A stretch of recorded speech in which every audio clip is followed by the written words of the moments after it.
ರೈತ ಬಂಧುಗಳೇ, ನಿಮ್ಮ ಮಗುವಿನ ಸರ್ವತೋಮುಖ ಬೆಳವಣಿಗೆ ಹಾಗೂ ಅಂತಾರಾಷ್ಟ್ರೀಯ ಶಿಕ್ಷಣಕ್ಕಾಗಿ ಶೌರ್ಯ ಅಕಾಡೆಮಿಯಲ್ಲಿ 2025-26ನೇ ಸಾಲಿನ ದಾಖಲಾತಿ ಪ್ರಾರಂಭವಾಗಿದೆ. ಪ್ರಿಕೆಜಿಯಿಂದ 7ನೇ ತರಗತಿಯವರೆಗೆ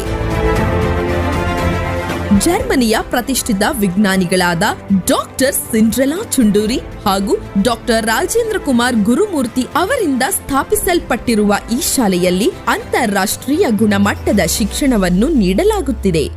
ಸೀಮಿತ ಸೀಟುಗಳು ಮಾತ್ರ. ಇಂದೇ ಭೇಟಿ ನೀಡಿ ಶೌರ್ಯ ಅಕಾಡೆಮಿ ಅಂತಾರಾಷ್ಟ್ರೀಯ ಶಾಲೆ, ಶಿವಕೃಷ್ಣಾವತಿ ಬಡಾವಣೆ ಪಕ್ಕ, ಉಲುವಾಡಿ ರೋಡ್, ಚಿಂತಾಮಣಿ. ಕಚೇರಿ ಸಮಯ ಬೆಳಿಗ್ಗೆ 9ರಿಂದ ಸಂಜೆ 5ರವರೆಗೆ. ಮಾದಿಗ ಸಮುದಾಯಕ್ಕೆ ಉದ್ಯೋಗ ಮತ್ತು ಶಿಕ್ಷಣ ಕ್ಷೇತ್ರದಲ್ಲಿ ಅನ್ಯಾಯವಾಗುತ್ತಿರುವ ಹಿನ್ನೆಲೆಯಲ್ಲಿ ಮಾದಿಗ ಸಮುದಾಯಕ್ಕೆ ಸರ್ಕಾರ ಒಳ ಮೀಸಲಾತಿಯನ್ನು ಜಾರಿಗೊಳಿಸಬೇಕೆಂದು ಮಾದಿಗ ಸಮುದಾಯದ ಮುಖಂಡರಾದ Vinoba colony Ranganna, M. R. Narayanaswamy, Shivananda ಮತ್ತಿತರರು ಒತ್ತಾಯಿಸಿದ್ದು, ಶನಿವಾರ ಚಿಂತಾಮಣಿ ನಗರದ ವೆಂಕಟಗಿರಿಕೋಟೆ ಕಾಲೋನಿಯ ಮನೆಗೆ ತೆರಳಿ ಒಳಮೀಸಲಾತಿ ವರ್ಗೀಕರಣದ ಬಗ್ಗೆ ಜಾಗೃತಿ ಮೂಡಿಸಿದರಲ್ಲದೆ, ಜಾತಿ ಪ್ರಮಾಣ ಪತ್ರಗಳಲ್ಲಿ ಜಾತಿ ನಮೂದು ಮಾಡುವಾಗ ಮಾದಿಗ ಸಮುದಾಯದವರು ಪರಿಶಿಷ್ಟ ಜಾತಿ ಆದಿಕರ್ನಾಟಕ ಮಾದಿಗ ಎಂದು ನಮೂದು ಮಾಡಿಸಬೇಕೆಂದು ಮನವಿ ಮಾಡಿದರು. ಸರ್ಕಾರ ಯಾವುದೇ ರೀತಿ ನಮ್ಮನ್ನು ಆಳಿದಂಥ ಸರ್ಕಾರಗಳು ಯಾವುದೇ ರೀತಿ ಕ್ರಮ ಕೈಗೊಂಡಿರುವುದಿಲ್ಲ. ಆದ್ದರಿಂದ ಮೊನ್ನೆ ಆಗಸ್ಟ್ 1ನೇ ತಾರೀಕು ಸುಪ್ರೀಂ ಕೋರ್ಟ್ನ ನ್ಯಾಯಾಧೀಶರಾದಂಥ DY ಚಂದ್ರಚೂಡ್ರವರ 7 ಸದಸ್ಯರ ಪೀಠವು ಒಳ ಮೀಸಲಾತಿ ವರ್ಗೀಕರಣ ಮಾಡುವಂತಹ ಅಧಿಕಾರ ರಾಜ್ಯ ಸರ್ಕಾರಗಳಿಗೆ ಹೇಗಿದೆಯೋ ಅದೇ ರೀತಿ ಒಳ ಮೀಸಲಾತಿ ವರ್ಗೀಕರಣ ಮಾಡುವಂತಹ ಅಧಿಕಾರ ರಾಜ್ಯ ಸರ್ಕಾರಗಳಿಗೆ ಇದೆ ಎಂದು ಒಂದು ಮಹತ್ತರವಾದಂಥ ತೀರ್ಪು ಕೊಟ್ಟಿರುತ್ತಾರೆ. ಆ ತೀರ್ಪಿನಿಂದ ಎಚ್ಚೆತ್ತುಕೊಂಡಂತಹ ಪಕ್ಕದ ತೆಲಂಗಾಣ ರಾಜ್ಯದ ರೇವಂತ್ ರೆಡ್ಡಿಯವರು ಭಾರತ ದೇಶದಲ್ಲಿ ಮೊಟ್ಟಮೊದಲ ಬಾರಿಗೆ ನಾವು ಒಳ ಮೀಸಲಾತಿ ವರ್ಗೀಕರಣ ತೆಲಂಗಾಣದಲ್ಲಿ ಮಾಡ್ತೀವಿ ಅಂತ ಹೇಳಿದರು. ಅದೇ ರೀತಿ ಕರ್ನಾಟಕ ರಾಜ್ಯದ ಕಾಂಗ್ರೆಸ್ ಸರ್ಕಾರದ ಮುಖ್ಯಮಂತ್ರಿಗಳಾದಂಥ ಸಿದ್ದರಾಮಯ್ಯನವರು ಸಹ ನಾನು ಆ ಒಂದು ಸುಪ್ರೀಂ ಕೋರ್ಟ್ನ ತೀರ್ಪನ್ನು ಗೌರವಿಸ್ತೀನಿ ಅಂತ ಹೇಳಿದರು. ಮರುದಿನವೇ ನಾನು ಇದನ್ನು ಜಾರಿ ಮಾಡೋದಕ್ಕೆ ಸಚಿವ ಸಂಪುಟದಲ್ಲಿ ಮಂಡಿಸ್ತೀವಿ ಅಂತ ಹೇಳಿದರು. ಆದರೆ 4-5 ತಿಂಗಳಿಗೆ ಆದರೂ ಸಹ ಕರ್ನಾಟಕದಲ್ಲಿರ್ತಕ್ಕಂತಹ ಕಾಂಗ್ರೆಸ್ ಸರ್ಕಾರ ಯಾವುದೇ ರೀತಿ ಕ್ರಮ ಕೈಗೊಂಡಿರುವುದಿಲ್ಲ. ಇದಕ್ಕೆ ಹೊರತುಪಡಿಸಿ ನಾವು ಅಕ್ಟೋಬರ್ 16ನೇ ತಾರೀಕು ಎಲ್ಲ ಜಿಲ್ಲೆಯ ಜಿಲ್ಲಾಧಿಕಾರಿಗಳ ಮುಖಾಂತರ ಮಾನ್ಯ ಗೌರವಾನ್ವಿತ ರಾಜ್ಯಪಾಲರಿಗೆ ಮತ್ತು ಮುಖ್ಯಮಂತ್ರಿಗೆ ಮನವಿ ಪತ್ರ ಕೊಟ್ಟ ತಕ್ಷಣ ಎಚ್ಚೆತ್ತುಕೊಂಡಂಥ ಸರ್ಕಾರ ಇವತ್ತು HN ನಾಗಮೋಹನ್ ದಾಸ್ ಅಂತ ಏಕಸದಸ್ಯ ಆಯೋಗ ರಚನೆ ಮಾಡಿದೆ. ಆಯೋಗ ಈಗ ಅಂಕಿಅಂಶಗಳೆಲ್ಲನೂ ಕ್ರೋಢೀಕರಿಸ್ತಾ ಇದೆ.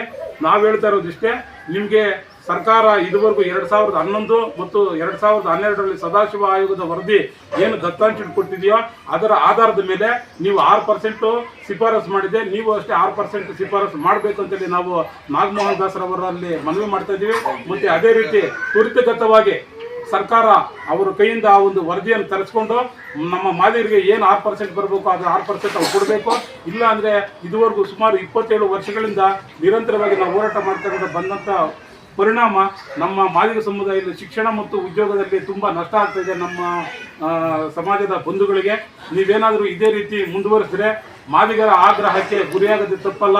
ಈಗಾಗಲೇ 2018ರಲ್ಲಿ ಈ ಒಂದು ಸಮಾಜಕ್ಕೆ ಸಾಮಾಜಿಕ ನ್ಯಾಯ ಕೊಡದಿರ ಇದ್ದಿದ್ದಕ್ಕೋಸ್ಕರಾಗಿ ಅಹಿಂದ ಹೆಸರು ಹೇಳ್ಕೊಂಡು ಬಂದಂಥ ಸಿದ್ದರಾಮಯ್ಯನವರು ಇವತ್ತು ಅಹಿಂದ ವರ್ಗಗಳಿಗೆ ಪರಿಶಿಷ್ಟ ಜಾತಿಯಲ್ಲಿರ್ತಕ್ಕಂಥ ಮಾದಿಗರಿಗೆ ಸಾಮಾಜಿಕ ನ್ಯಾಯ ಕೊಡುವುದರಲ್ಲಿ ಅವರು ವಿಳಂಬ ಮಾಡ್ತಾ ಇದ್ದಾರೆ. ಇದೇ ರೀತಿ ಏನಾದರೂ ಮುಂದುವರಿಸಿದ್ರೆ ಮಾದಿಗರ ಆಗ್ರಹಕ್ಕೆ ಗುರಿಯಾಗ್ತೀರಿ. ಈಗಾಗಲೇ 2018ರಲ್ಲಿ ಮಾದಿಗರ ಆಗ್ರಹಕ್ಕೆ ಗುರಿಯಾಗಿ ನಿಮ್ಮ ಸರ್ಕಾರ ಅಧಿಕಾರ ಕಳೆದುಕೊಂಡಿದೆ. ಅದೇ ರೀತಿ ಏನಾದರೂ ಮುಂದುವರಿಸಿದ್ರೆ ಮುಂದಿನ ದಿನಗಳಲ್ಲಿ ಸಹ ನಿಮಗೆ ನಮ್ಮ ಆಗ್ರಹಕ್ಕೆ ಗುರಿಯಾಗಿ ನಿಮ್ಮ ಸರ್ಕಾರವನ್ನು ಅಧಿಕಾರದಲ್ಲಿ ಇಲ್ದಂಗೆ ಮಾಡ್ತೀವಿ. ಅದೇ ರೀತಿ ನೀವು ಇವತ್ತು ಏನು ಸಾಮಾಜಿಕ ನ್ಯಾಯ ಅಧಿಕಾರವನ್ನು ಅಂತ ಹೇಳ್ಕೊತಾ ಇದ್ದೀರಿ, ನಿಮ್ಮಲ್ಲಿ ನ್ಯಾಯವಾಗಿ ಸಂವಿಧಾನಬದ್ಧವಾಗಿ ಅಂಬೇಡ್ಕರ್ ಪರವಾಗಿ ನೀವಿದ್ರೆ, ಸಾಮಾಜಿಕ ನ್ಯಾಯದ ಪರವಾಗಿ ನೀವಿದ್ರೆ ದಯವಿಟ್ಟು ಈ ನಮ್ಮ ಸಮುದಾಯಕ್ಕೆ ಆಗತಕ್ಕಿರ್ತಕ್ಕಂಥ ಶಿಕ್ಷಣ ಮತ್ತು ಉದ್ಯೋಗದಲ್ಲಿ ತುಂಬ ಅನ್ಯಾಯ ಆಗ್ತಾ ಇದೆ. ನಾವು ಮುಂದೆ ಬರಬೇಕಂದ್ರೆ ನಮಗೆ ಮುಖ್ಯವಾಗಿ ಅದೇ ಬೇಕಾಗಿರೋದು. ದಯವಿಟ್ಟು ನೀವು ಈಗ ಏನು ನಾಗಮೋಹನ್ ದಾಸ್ ಕಮಿಟಿ ಇದೆಯೋ ಅದರ ವರದಿಯನ್ನು ಬೇಗ ತರಿಸ್ಕೊಂಡು ಆದಷ್ಟು ಮಾರ್ಚ್ ಅಥವಾ ಏಪ್ರಿಲ್ ತಿಂಗಳಲ್ಲಿ ನಮಗೆ 6% ಮಾದಿರಿಗೆ ಕೊಡಬೇಕಂತೇಳಿ ನಾವು ಈ ಮೂಲಕ ಡಿಮ್ಯಾಂಡ್ ಮಾಡ್ತಾ ಇದ್ದೀವಿ. ಅದೇ ರೀತಿ ಮೊನ್ನೆ ನಮ್ಮ ರಾಜ್ಯ ಸರ್ಕಾರದ ರಾಜ್ಯ ನಿಯೋಗ ಮತ್ತು ಜಿಲ್ಲಾ ನಿಯೋಗ ಸದಾಶಿವರನ್ನು ಭೇಟಿ ಮಾಡತಕ್ಕಂಥ ಸಂದರ್ಭದಲ್ಲಿ ಇವತ್ತು ದಕ್ಷಿಣ ಕರ್ನಾಟಕದಲ್ಲಿ ಮಾದಿಗರಲ್ಲಿ ಏಕೆ ಏಡಿ ಅನ್ನುವಂಥ ಒಂದು ಗೊಂದಲ ಇದೆ. ಅಂದರೆ ಮಾದಿಗರನ್ನು ಏಕೆ ಆದಿ ಕರ್ನಾಟಕ ಅಂತ ಕರೀತಾರೆ ಮತ್ತು ಆದಿ ದ್ರಾವಿಡನು ಅಂತ ಕರೀತಾ ಇದ್ದಾರೆ. ಅದರಿಂದ ನಮಗೆ ಸ್ವಲ್ಪ ತಾರತಮ್ಯ ಆಗ್ತಾ ಇದೆ ಅದರಲ್ಲಿ. ಆದ್ದರಿಂದ ಈಗ ನಾವು ನಮ್ಮ ಸಂಘಟನೆ ವತಿಯಿಂದ ನಾವು ತಮ್ಮ ಮನೆ ಮನೆಗೂ ಬಂದು ಸೆನ್ಸಸ್ ಮಾಡ್ತಾ ಇದ್ದೀವಿ. ಸೆನ್ಸಸ್ ಮಾಡುವಂಥ ಸಂದರ್ಭದಲ್ಲಿ ಆದಿ ಕರ್ನಾಟಕ ಇದ್ರೆ ಆದಿ ಕರ್ನಾಟಕ ಮಾದಿರು ಅಂತ ಬರೆಸ್ರಿ, ಆದಿ ದ್ರಾವಿಡ ಇದ್ರೆ ಆದಿ ದ್ರಾವಿಡ ಅಂತ ಬರೆಸ್ಬೇಕಂತ ಹೇಳ್ಬಿಟ್ಟು ಇವತ್ತು ದಕ್ಷಿಣ ಕರ್ನಾಟಕದ ಎಲ್ಲಾ ಜಿಲ್ಲೆಗಳಲ್ಲಿಯೂ ಈ ಒಂದು ಸರ್ವೆ ಕಾರ್ಯ ನಡೀತಾ ಇದೆ. ಸಮೀಕ್ಷೆ, ನಮ್ಮ ಸಮೀಕ್ಷೆದಾರರು ಮನೆ ಬಾಗಿಲಿಗೆ ಬಂದಾಗ ತಾವು ದಯವಿಟ್ಟು ನಿಖರವಾದಂಥ ಮಾಹಿತಿಗಳನ್ನು ಕೊಟ್ಟು ಅವರಿಗೆ ಸಹಕರಿಸಬೇಕಂತೇಳಿ ಈ ಮೂಲಕ ನಾನು ಸಮಾಜದ ಚಿಂತಾಮಣಿ ತಾಲೂಕಿನ ಮಾದಿಗ ಸಮುದಾಯದ ಬಂಧುಗಳಲ್ಲಿ ನಾನು ಸುವಿನಯವಾಗಿ ವಿನಂತಿ ಮಾಡಿಕೊಳ್ತೇನೆ.